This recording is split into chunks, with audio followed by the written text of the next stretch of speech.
My name is Briana, and for 23 years, I lived a lie, believing I was nothing more than a housemaid in my own home, born to serve. I thought this was my fate, grateful for any scraps.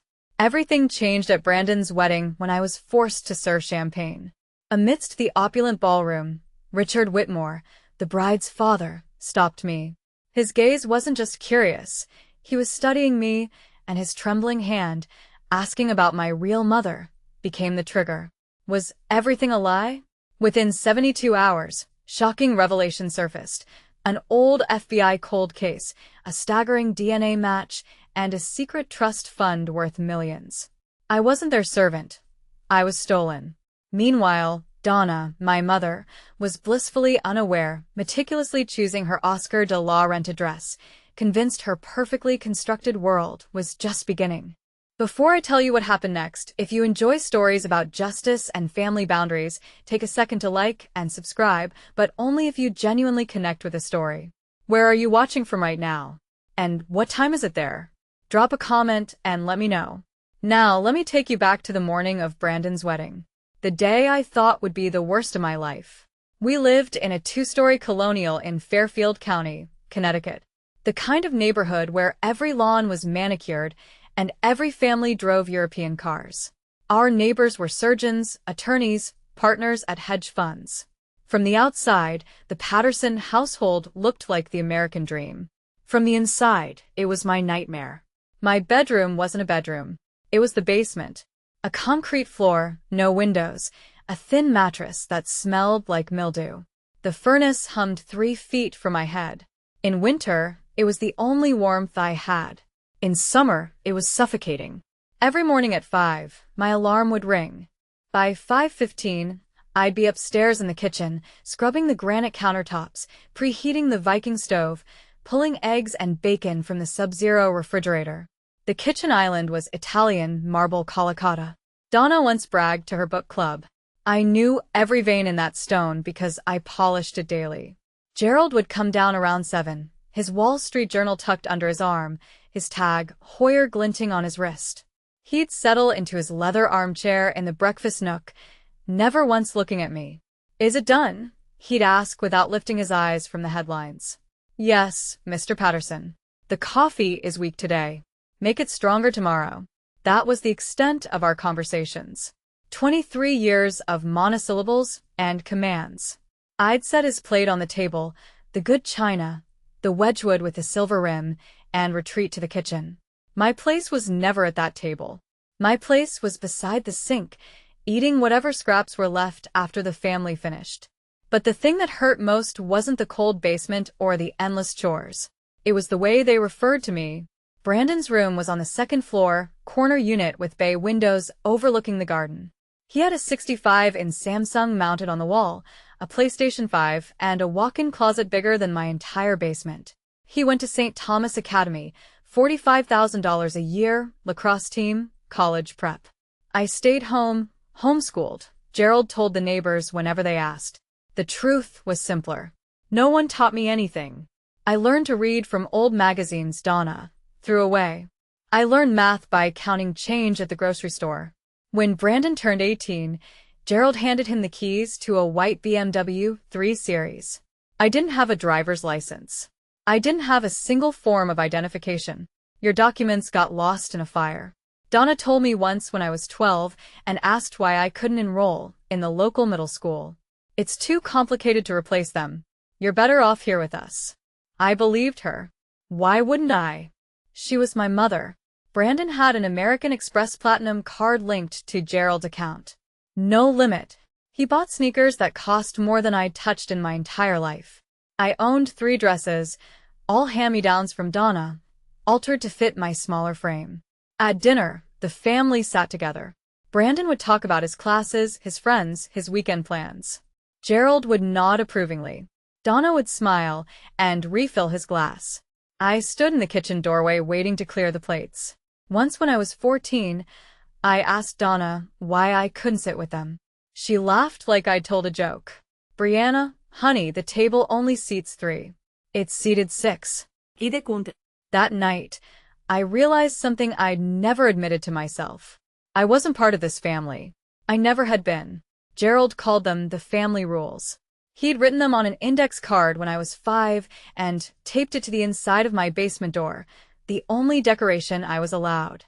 Rule 1, you do not sit at the family table. Rule 2, you do not call us mom or dad. You will address us as Mr. Patterson and Mrs. Patterson. Rule 3, you do not leave the house without permission. Rule 4, you do not speak to strangers. The consequences for breaking these rules lived in the kitchen pantry, a thin rattan cane, the kind you'd use on furniture, hidden behind the cereal boxes. Gerald only had to use it twice before I understood. The first time I was 7, I'd called Donna mommy in front of her sister. The welts on my palms lasted 2 weeks. The second time I was 16. I'd saved grocery change for months, $17.32, and walked to the bus station 3 miles away. I was going to leave. I was going to find someone who could help me. The police brought me back within 2 hours. She doesn't have any ID, they told Gerald at the door. No identification whatsoever. Is she yours? Gerald smiled, the warm, concerned smile of a loving father. She's our daughter. Troubled girl. Mental health issues. Thank you so much for bringing her home, officers. They left. Gerald locked the door. I spent 3 days in the basement without food. When he finally let me out, he leaned close and whispered, "Without papers, you don't exist. And if you don't exist, no one will ever believe you. No one will ever help you. Do you understand?" I understood. For 7 more years, I never tried to leave again. Brandon wasn't cruel the way Gerald was cruel. He didn't hit me. He didn't lock me in basement or starve me for days. He simply didn't see me. To Brandon, I was furniture functional, forgettable, there when needed. Briana, coffee. Briana, my room's messy. Briana, I need the car washed before my date. When his friends came over, he'd introduce me with a wave of his hand. That's our housekeeper. Not sister, not family. Housekeeper. No one ever questioned it. I looked nothing like the Pattersons. They all had brown eyes and sandy hair. My eyes were green, almost emerald in certain light, and my hair was dark chestnut. I'd asked about it once years ago. Donna slapped me and told me to stop asking stupid questions. At 26, Brandon was handsome, confident, and employed at one of the biggest real estate firms in Connecticut. He hadn't earned the job. His fiancée's father had arranged it. Victoria Whitmore, blonde, poised, daughter of Richard Whitmore, CEO of Whitmore Properties, worth $47 million. Brandon had proposed to her 3 months ago at Person Manhattan with a 2-carat diamond ring he'd charged to Gerald's card. The Pattersons were ecstatic. This marriage wasn't just love, it was a ladder. I overheard Gerald talking to Donna the night of the engagement. This is it. This is how we get into their circle.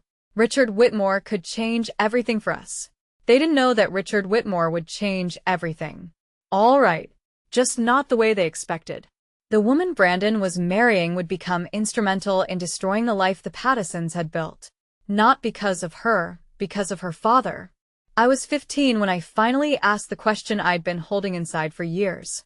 Donna was in the living room flipping through a Pottery Barn catalog, marking pages with Post-it.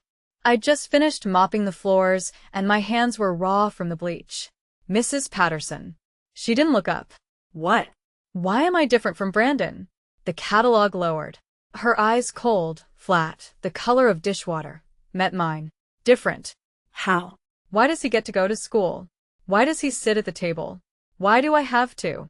Because she cut me off, her voice sharp as broken glass. Some children are born to be loved. Some children are born to help others. You're the second kind, Briana. That's your purpose. That's your fate. She returned to her catalog. The conversation was over. I went back to the basement that night and stared at my reflection in the small cracked mirror above the utility sink, the only mirror I was allowed. My eyes were nothing like theirs. My face was nothing like theirs. But I didn't question it anymore. Donna was right. I told myself, some people are born to serve. I was one of them. Fighting it would only bring more pain.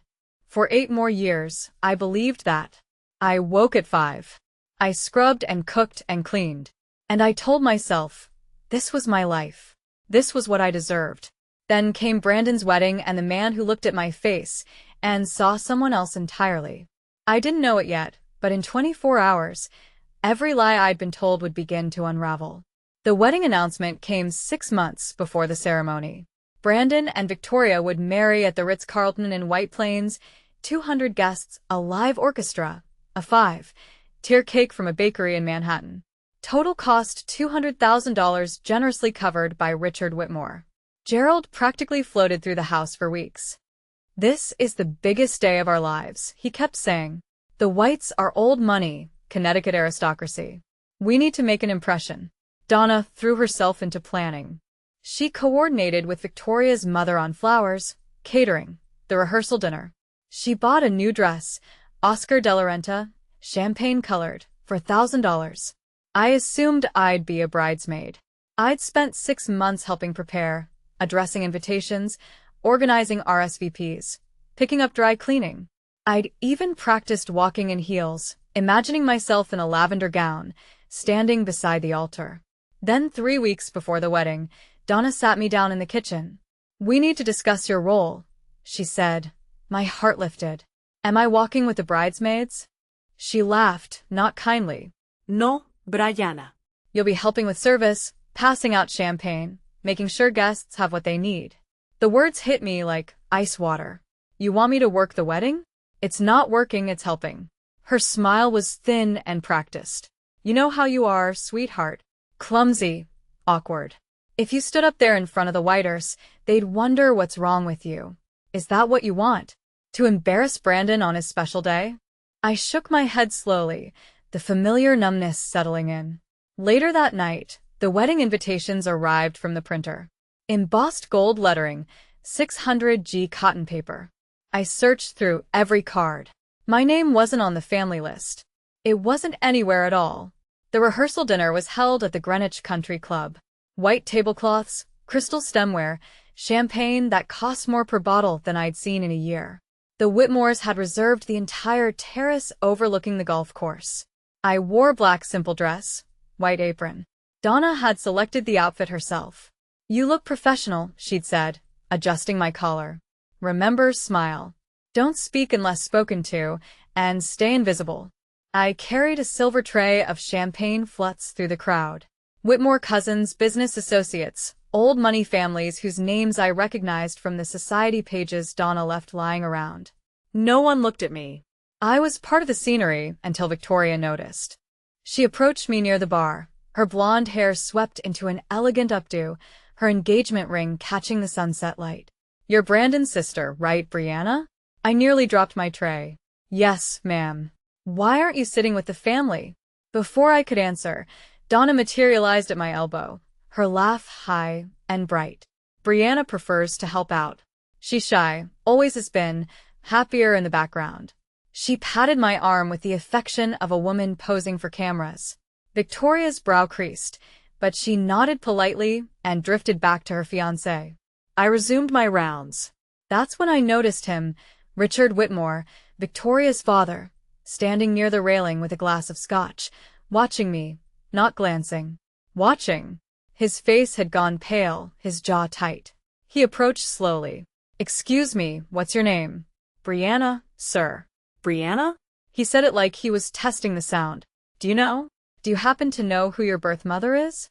The question made no sense. "I'm sorry." He stared at me for a long moment, then excused himself abruptly and walked toward the parking lot, phone already pressed to his ear.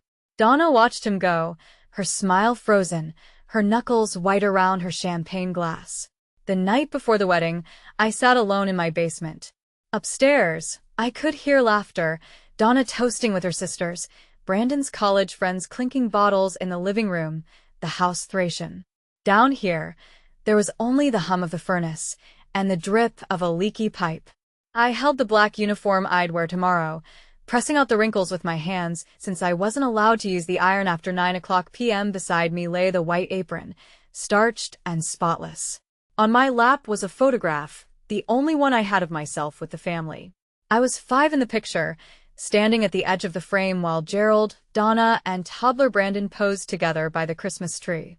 They were touching. I was alone. In 23 years of living in this house, I didn't have a single photo where I stood beside my parents. Not one. Why? The question had whispered to me my whole life, but I'd always pushed it down. Asking led to pain. Curiosity led to punishment. But tonight, in the darkness, the question wouldn't stay buried. Why didn't I look like them? Why did they treat me like a stranger? Why had they kept me hidden for so long? I thought about Richard Whitmore's face at the rehearsal dinner. The way he'd gone pale.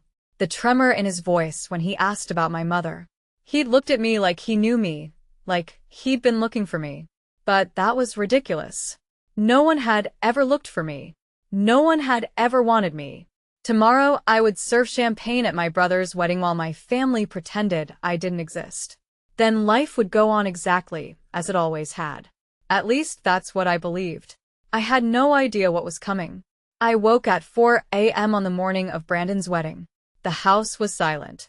I crept upstairs and started breakfast. Eggs Benedict, fresh squeezed orange juice, the spread Gerald expected before any major event. By 6, I had the dining room set with the good china. Then I moved to the guest room where Victoria's wedding dress hung in its garment bag. Vera Wong, $12,000 hand-beaded bodice with a cathedral train. Donna had insisted on storing it at our house, claiming our closets had better humidity control than the Whitmore estate. The real reason, I suspected, was so she could show it to her friends. I steamed the fabric carefully, terrified of leaving a single crease. My hands trembled. If I damaged this dress, I didn't want to imagine what Gerald would do. Footsteps behind me. Donna appeared in the doorway, wrapped in a lapa silk robe, her hair in rollers. "Don't touch the beading," she said. "That's imported crystal worth more than you." "Yes, Mrs. Patterson." She watched me work, arms crossed. "When we arrive at the hotel, you'll enter through the service entrance. Don't let anyone see you going in." "Yes, Mrs. Patterson." "And don't embarrass us." Her voice dropped sharp and cold. "This is the most important day of Brandon's life. If you do anything to ruin it, I will make you regret it." Gerald's voice boomed from downstairs. "Briana, where's my coffee?" Donna smirked and left. I stood there holding the steamer, staring at the wedding dress I wasn't allowed to touch, and the life I wasn't allowed to live. Something shifted inside me. Small but irreversible. This would be the last time. I didn't know how. I didn't know when. But I was done. Enough. The Ritz-Carlton Grand Ballroom looked like something from a fairy tale. Crystal chandeliers dripped from 30-foot ceilings. White roses cascaded from every surface. The altar, the centerpieces, the sweeping archways. 200 gilded chairs faced a platform where Brandon would soon stand and promise forever to a woman whose family fortune could buy our entire neighborhood. I entered through the loading dock. The catering manager handed me a silver tray and pointed toward the ballroom. "Champagne service." Keep moving. Keep smiling.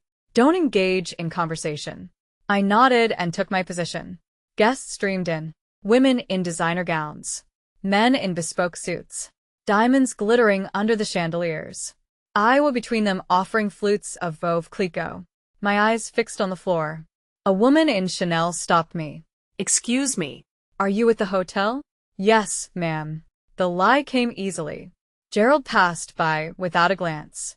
Donna paused just long enough to whisper, "Your posture is terrible. Stand up straight." Then Brandon appeared with his groomsmen, laughing, adjusting his Tom Ford cufflinks. He saw me and waved me over. "Briana, hey, make sure there's extra shrimp at my table. You know how Dad gets." "Of course." He turned back to his friends. One of them, a former lacrosse teammate, squinted at me. "Who's that?" "Housekeeper," Brandon said. "She's worked for us forever." The words sliced through me. Housekeeper, not sister, not family. But I didn't react. I'd learned long ago that reactions led to punishment.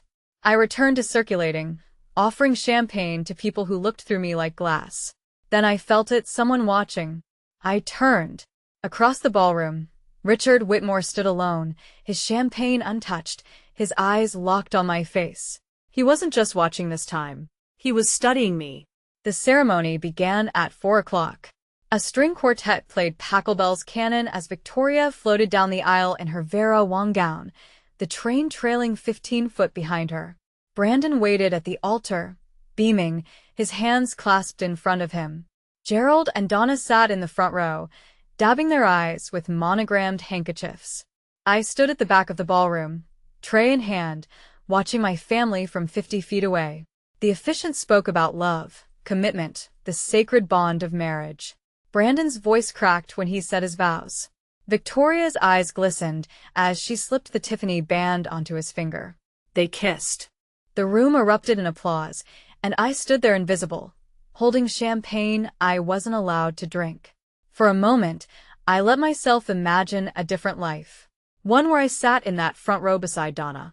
One where I wore a lavender dress and held a bouquet of roses. One where Brandon introduced me to his bride as my sister Briana instead of our housekeeper. But that life didn't exist. Maybe it never had. The crowd rose for the recessional.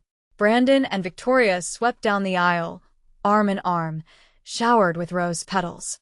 As they passed, Donna caught my eye. Her expression wasn't warm. It wasn't proud. It was a warning. Don't forget your place. I lowered my gaze. Somewhere in the crowd, I felt that watching presence again. Richard Whitmore, standing near the back, hadn't clapped once. He hadn't taken his eyes off me for the entire ceremony. I didn't understand why, but a strange feeling crept through my chest. Something I hadn't felt in years. Hope. And I didn't know what to do with it. If you've made it this far, I think you understand why I'm telling this story. You might know what it feels like to stand inside your own family and still be treated like an outsider. To serve people who refuse to acknowledge you exist. Let me ask you something. Have you ever had to serve someone who wouldn't even admit you were part of their family? If you have, I want to hear about it. Drop a comment. Let me know I'm not alone. And if this story is hitting close to home, please like and subscribe, because what happened next changed everything I thought I knew about myself. I'll be right back. The reception began with champagne toasts and a 12-piece jazz band. I worked the Whitmore family table, refilling water glasses, clearing appetizer plates. Victoria's mother smiled politely at me. Her aunts and uncles chatted amongst themselves about summer homes in the Hamptons. Richard Whitmore sat at the head of the table, barely touching his food. Every time I approached, I felt his gaze. It wasn't uncomfortable exactly, not predatory or cold. It was something else, something I couldn't name. When I reached to clear his salad plate, his hand shot out and caught my wrist gently but firmly. "I'm sorry," he said, his voice low. "I need to ask you something." "Of course, sir." "Your name is Briana?" Yes. "Briana Patterson?" "Yes, sir." He released my wrist. His hand was trembling. "Do you know who your mother is?" "Your real mother?" The question again. The same one from the rehearsal dinner. "I live with Mr. and Mrs. Patterson," I said carefully. "They've raised me since I was a baby." Richard's face changed. Something broke behind his eyes. Grief, or maybe recognition. "Excuse me," he whispered and stood abruptly from the table. I watched him walk toward the terrace doors, pulling out his phone. Through the glass, I could see him pacing, speaking intensely to someone on the other end. Victoria noticed. "Is my dad okay?" I didn't know how to answer. At the family table, Donna was watching the scene unfold. Her champagne glass paused halfway to her lips. She leaned toward Gerald and whispered something. He turned, found me with his eyes, and his expression hardened into something I recognized. Fear. I'd never seen Gerald Patterson afraid of anything. Until now. The photographer clapped his hands and called for the family portraits. "Bride and groom's families, please gather by the floral arch." The Whitmores assembled first. Richard, his wife Eleanor, Victoria's brother, and his wife, a cluster of elegant relatives in coordinated pastels. Then the Pattersons. Gerald straightened his tie. Donna smoothed her Oscar de Arenta. Brandon wrapped an arm around Victoria's waist. I stayed back, tray in hand. The photographer scanned the group, then pointed at me. "What about her? Is she family?" Silence. Gerald's smile tightened. Donna looked at the floor. Brandon said nothing. Then Richard Whitmore's voice cut through the awkward pause. "Yes, she's family. Briana, please come stand beside me." I froze. Sir, you heard me? His voice was calm but firm. Come here. I set down my tray. My legs felt like they belonged to someone else as I walked toward the group. Gerald's face flushed red. He couldn't object. Not to Richard Whitmore.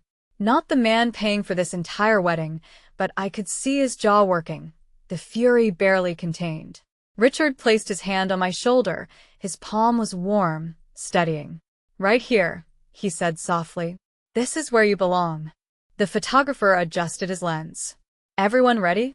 Big smiles. The flash fired. Richard kept me close as the photographer showed him the preview on the camera's screen. I watched his face as he zoomed in on the image, specifically on me. His eyes went wet. Those eyes, he murmured almost to himself. That chin, my God. He pulled out his phone again and walked away, dialing. I heard only fragments. It's her, I'm certain.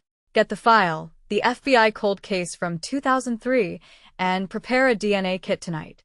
My heart stopped. What had he just said? The moment the photographer moved on, Gerald's hand clamped around my arm. Outside now, he pulled me through a service corridor, past the kitchen into a narrow hallway where crates of champagne were stacked against the wall. The noise of the reception faded to a distant hum. What did you tell him? Gerald's face was inches from mine, his breath hot with whiskey. Nothing. I swear I didn't. Don't lie to me. His grip tightened until I winced. Why was Whitmore asking about your mother?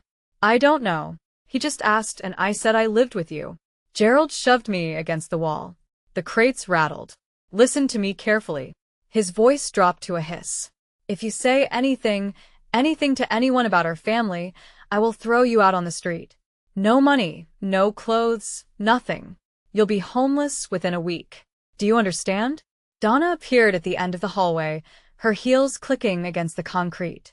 What's happening? Whitmore keeps asking questions about her. Gerald jerked his head toward me. Something's wrong.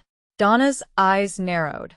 She approached slowly, her champagne-colored gown swishing against the floor. Briana. Her voice was ice. After the reception, you're staying to clean. You don't speak to anyone. And whatever Mr. Whitmore wants to discuss, you tell him nothing. We are your family. We saved you. Without us, you'd be dead in a gutter somewhere. She smiled, that practiced public smile. Now get back to work, and if you embarrass us again, I promise you'll regret it. They left me there, shaking, alone among the champagne crates. Gerald's words echoed in my head. Without papers, you don't exist. But Richard Whitmore thought I did exist. He thought I was someone. The question was, who? I returned to the reception floor in a daze.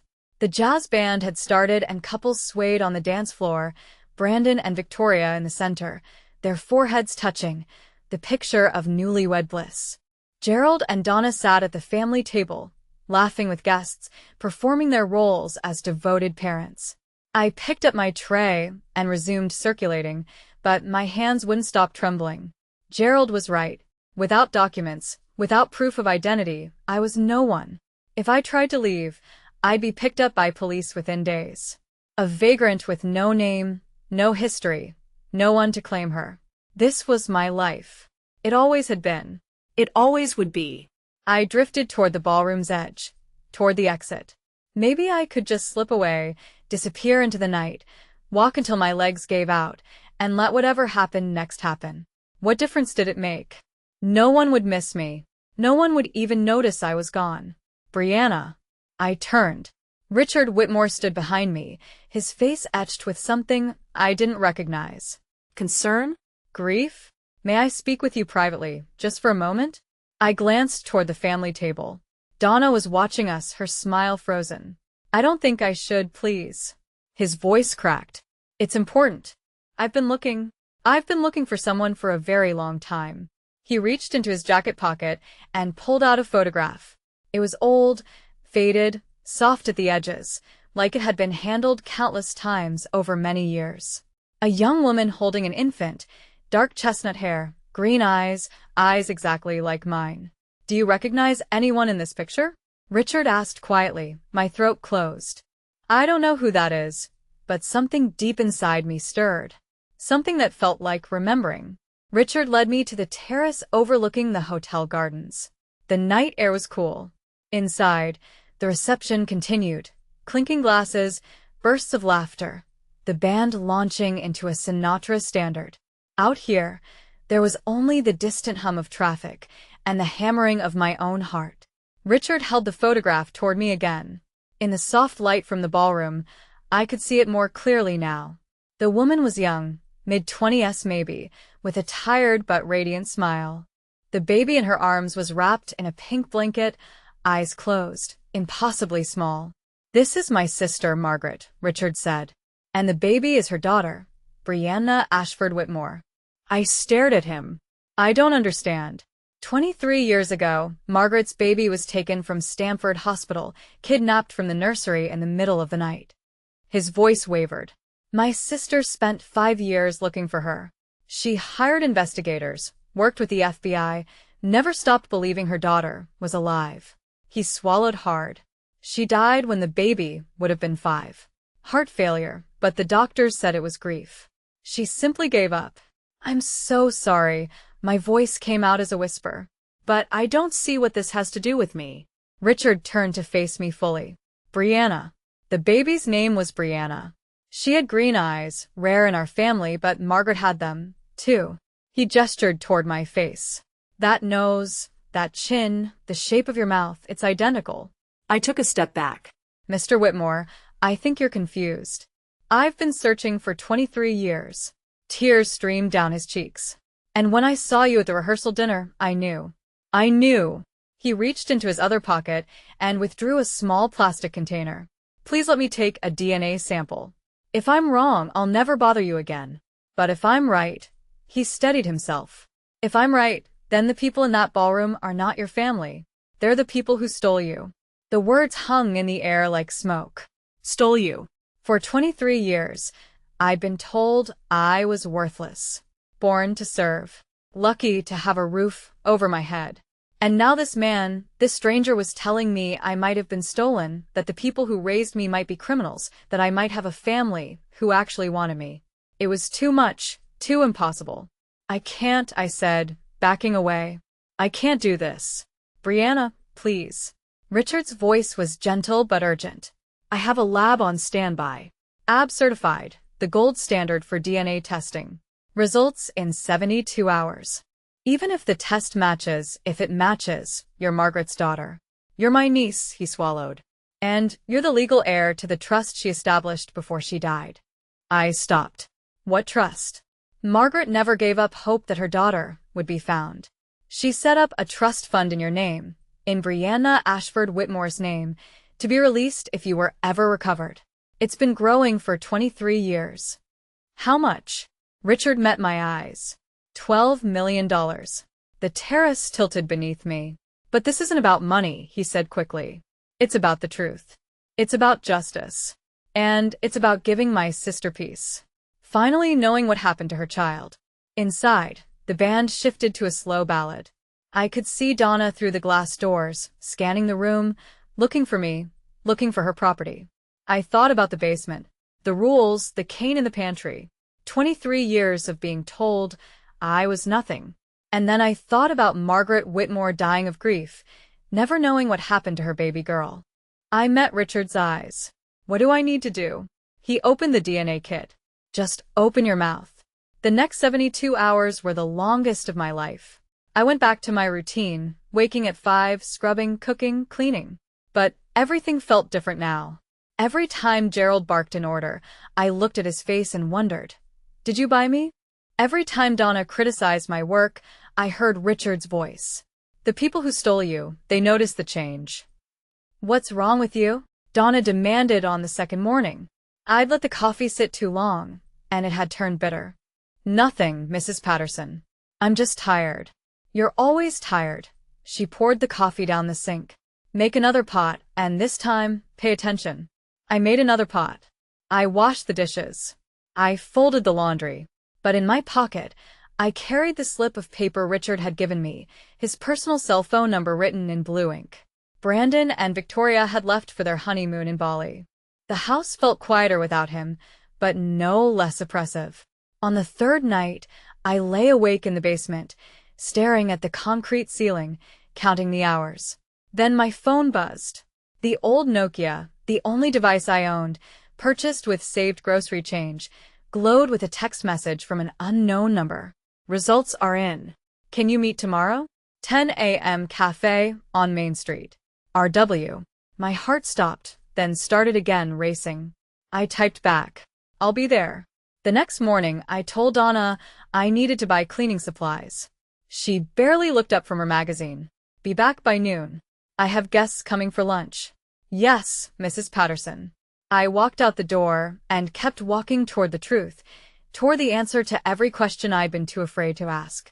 The cafe was a small place on Main Street, exposed brick, mismatched furniture, the smell of fresh espresso. Richard was already there when I arrived, seated at a corner table with a manila envelope in front of him. His eyes were red like he hadn't slept. Briana. He stood as I approached. Thank you for coming.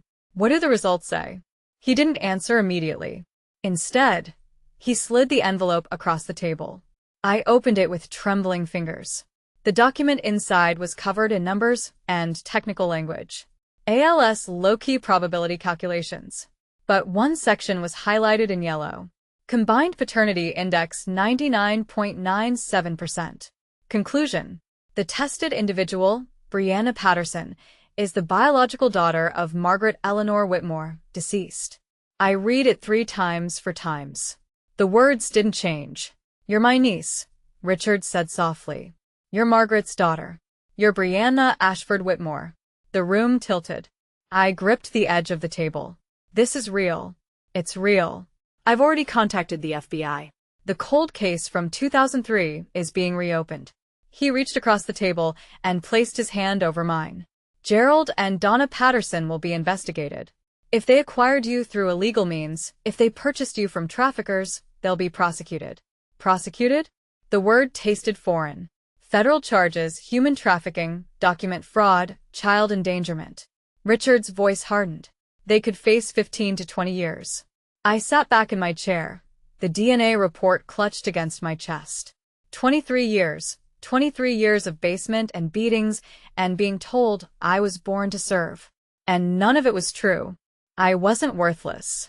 I wasn't unwanted. I had a family, a real family, a mother who had loved me so much she died of grief when she lost me. And now, finally, the truth was coming to light. I want to pause here for a moment because this is where everything changed. For 23 years, I believed I was nothing, that I deserved nothing. And in 72 hours, a DNA test destroyed that lie completely. But now I had a choice to make. I could walk away quietly, start over somewhere new, and never look back. Or I could let the truth come out, let Gerald and Donna face what they'd done. What would you do? Tell me in the comments. I want to know. And if you're still with me, hit subscribe because the final confrontation is coming and it's going to change everything. 1 week later, the trap was set. Richard had invited the Patterson family to his estate in Greenwich, a 12-bedroom mansion on 5 acres with stone gates and a circular driveway lined with topiaries. The official reason was discussing business opportunities for Brandon. Gerald had been ecstatic when the invitation arrived. This is it, he'd crowed at dinner. Richard Whitmore wants to bring me into his inner circle. I knew this marriage would pay off. Donna had spent 3 days selecting her outfit. A pale blue Armani pants suit, pearl earrings, her hair freshly highlighted. Brandon and Victoria were flying back early from Bali specifically for the meeting. No one suspected anything. I was instructed to come along, of course, to help serve refreshments, Donna said as though it were obvious. I didn't argue. When we pulled up to the Whitmore estate, Gerald let out a low whistle. This must be worth 30 million easy. More, Donna murmured, her eyes gleaming.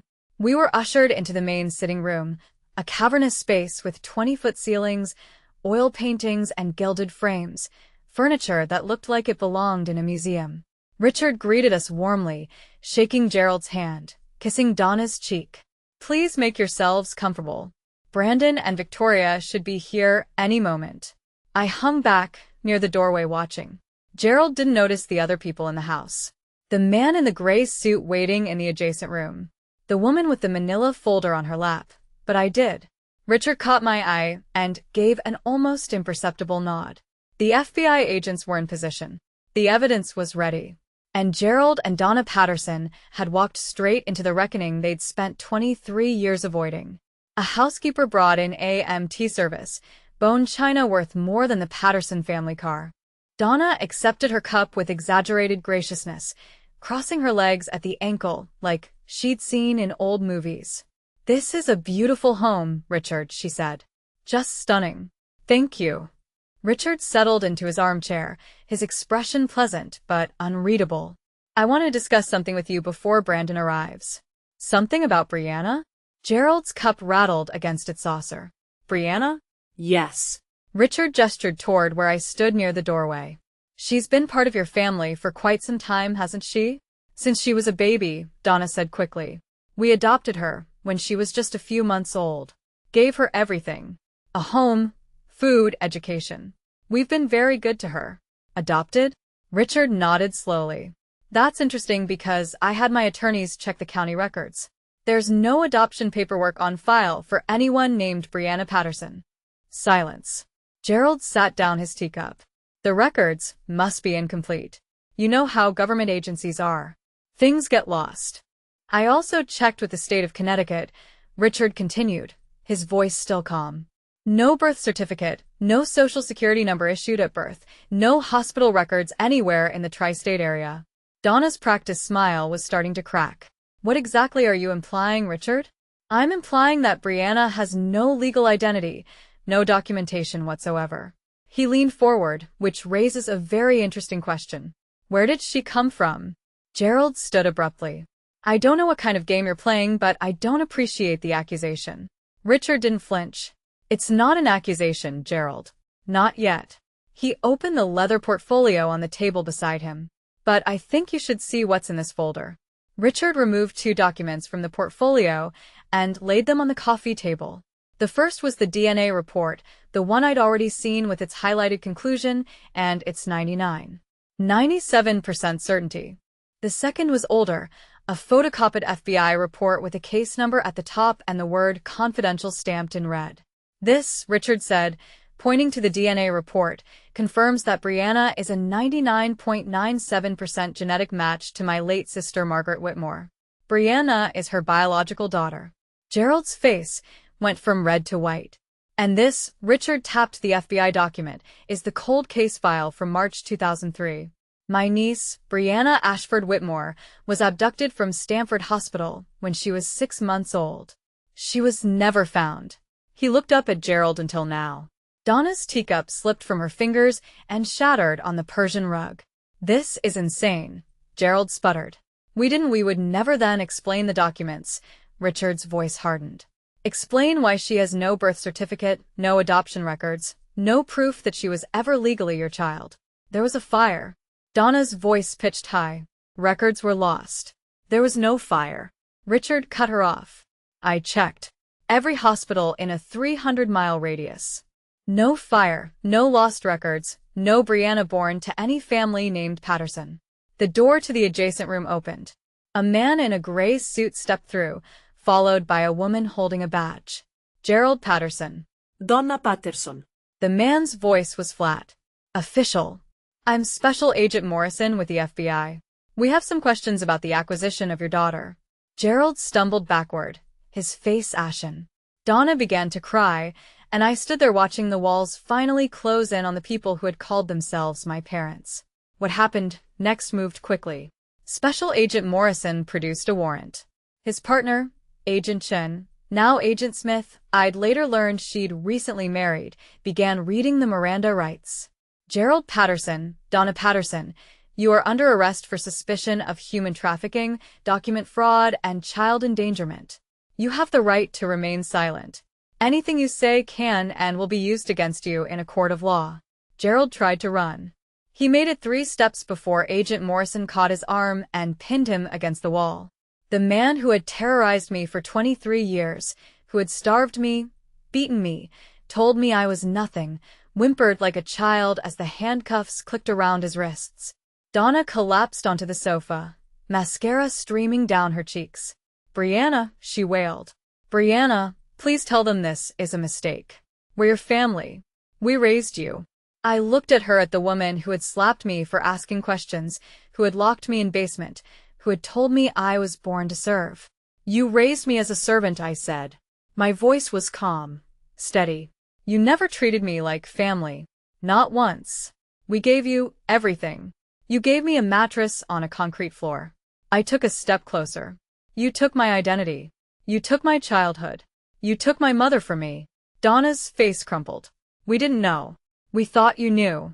Gerald's voice cut through, suddenly vicious, even in handcuffs. "You knew exactly what we were doing. Donna, don't pretend otherwise." At that moment, the front door opened. Brandon and Victoria walked in fresh from Bali, tanned and smiling until they saw the FBI agents and their parents in handcuffs. Victoria's smile vanished. "What the hell is going on?" The federal charges came down within the month. Gerald and Donna Patterson were indicted on 3 counts each: human trafficking under 18 U.S.C. Section 1589, document fraud, and child endangerment. The investigation revealed they had purchased me from an underground adoption network in 2003 for $15,000 cash untraceable. The network had been shut down years ago, but the FBI had kept records. My name appeared on a ledger listed between a purchase price and a delivery date like I was inventory. The trial lasted 4 months. I testified twice. Gerald maintained his innocence until the end, claiming he'd been told I was an orphan, that he'd simply given me a better life. The jury didn't believe him. Donna turned on him during her testimony, claiming she'd been coerced, that Gerald had threatened her, that she'd always wanted to treat me better but couldn't. The jury didn't believe her either. Final sentencing. Gerald received 18 years in federal prison. Donna received 12. Their assets were frozen pending civil proceedings. The house in Fairfield County, the one with the Sub-Zero refrigerator and the Kakata marble in the basement where I'd slept for 23 years, was seized to cover legal fees and potential restitution. Brandon's world collapsed, too. Richard Whitmore withdrew all financial support the day of the arrest. The $200,000 spent on the wedding, now Brandon's debt. His job at Whitmore Properties terminated immediately. Victoria filed for divorce 3 weeks later. "I can't do this." I overheard her tell Brandon on the phone, "Your parents bought a human being. They trafficked a child. I can't be associated with that." The man who'd grown up as a prince was suddenly alone, unemployed, and drowning in debt. And me? For the first time in my life, I was free. Brandon called me 6 months after the sentencing. I almost didn't answer. The name on the screen, Brandon Patterson, still triggered something cold in my chest even now, but curiosity won. "Hello, Briana." His voice was thin, unfamiliar. Not the confident golden boy I'd grown up serving. Someone hollowed out. "I need to talk to you about what? Am I in trouble?" He laughed bitterly. "That's an understatement. The apartment's gone. The car's gone. Victoria's lawyer is asking for damages because of the emotional distress of being associated with my family. I can't get a job anywhere. Everyone's seen the news." I waited. I was wondering if maybe you could help me out just alone. Just until I get back on my feet. There it was. 23 years of being treated like furniture, and now he needed something from me. "Brandon," I said slowly, "in all the years we lived in the same house, did you ever help me?" Silence. "Did you ever stand up for me when Gerald hit me? Did you ever ask why I slept in the basement? Did you ever once treat me like a sister?" "I didn't know." "You knew." My voice stayed level. "You just didn't care. I was convenient. I made your life easier. And now that I'm not there to serve you anymore, you have no idea how to survive." "Briana, please." "I'm not going to help you, Brandon. Not because I hate you, but because you need to learn something you never learned growing up." I paused. Actions have consequences, and so does silence. I hung up. My hand was shaking, but my heart was steady. For the first time in my life, I had set a boundary, and I intended to keep it. The inheritance came through 3 months after the trial ended. Richard's lawyers had worked tirelessly to verify my identity and activate the trust Margaret had established in 2003. The process required court orders, FBI confirmation, and stacks of paperwork, but eventually the final document arrived. Beneficiary: Briana Ashford Whitmore Trust. Value 12,847, 32916. Status active. I read the number 7 times before it felt real. Richard drove me to the bank himself on the day the funds were released. We sat in a private office on the top floor surrounded by mahogany furniture and oil paintings while a banker explained investment options and tax implications. $12 million, more money than the Pattersons would see in 10 lifetimes. But it wasn't the money that changed me. It was the name. Briana Ashford Whitmore, my real name, the name my mother had given me before I was stolen. Richard helped me move into a guest suite at the Greenwich estate. I had my own room with windows overlooking a rose garden, a king-sized bed with Egyptian cotton sheets, and a bathroom bigger than my old basement. The first night, I couldn't sleep. I just walked around touching the walls, running my fingers across the curtains, reminding myself this was real. Richard enrolled me in a college preparation program. My lack of formal education didn't matter. There were resources, tutors, people who specialized in helping survivors of trafficking rebuild their lives. A year later, I received my acceptance letter. Yale University full scholarship through a program for human trafficking survivors. I held the letter in my hands and cried for an hour. Then I found something else in the estate's archives. A handwritten note from my mother, Margaret, dated 2003, the year I was taken. I visited Gerald and Donna once. It was 8 months after their sentencing. I didn't owe them anything. Richard and my therapist both said I shouldn't go, but I needed closure. I needed to look them in the eye and say what I'd been carrying for 23 years.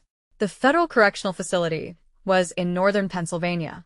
Gray concrete, razor wire, fluorescent lights that made everyone look sick. Gerald was escorted in first, wearing an orange jumpsuit that hung loose on his frame. He'd lost weight. His tag heuer was gone. His wrist was bare. Donna came next. No more Oscar de Renta, no pearls, just prison-issue clothing and a face that had aged 10 years and 8 months. They sat across from me at a metal table. "You came," Donna whispered. Her eyes welled up. "I prayed you would come."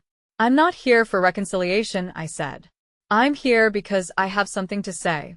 Gerald glared at me. Even now, broken and imprisoned, that familiar contempt flickered in his eyes. "Then say it." I met his gaze. "For 23 years, you made me believe I was worthless, that I was born to serve, that I should be grateful for scraps." I kept my voice steady.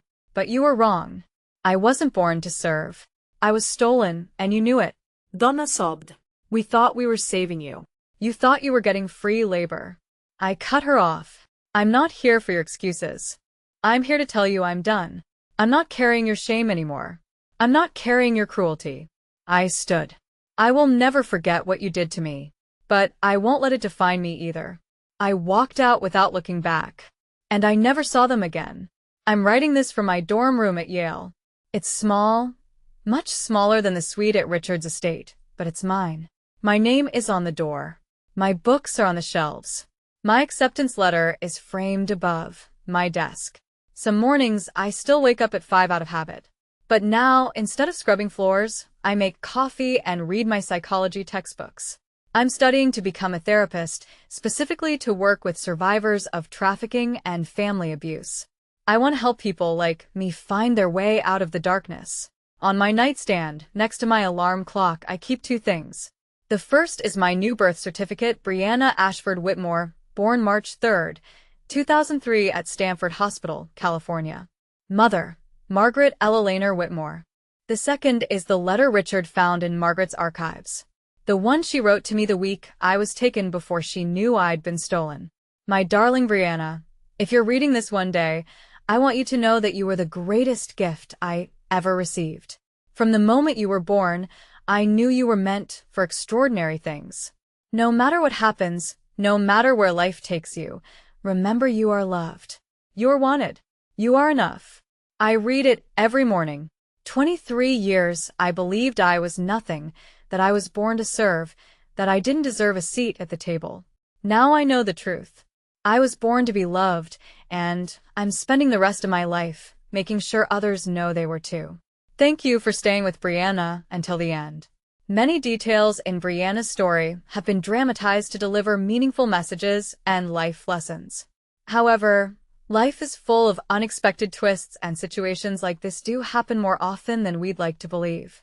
Every year, thousands of missing children cases remain unsolved.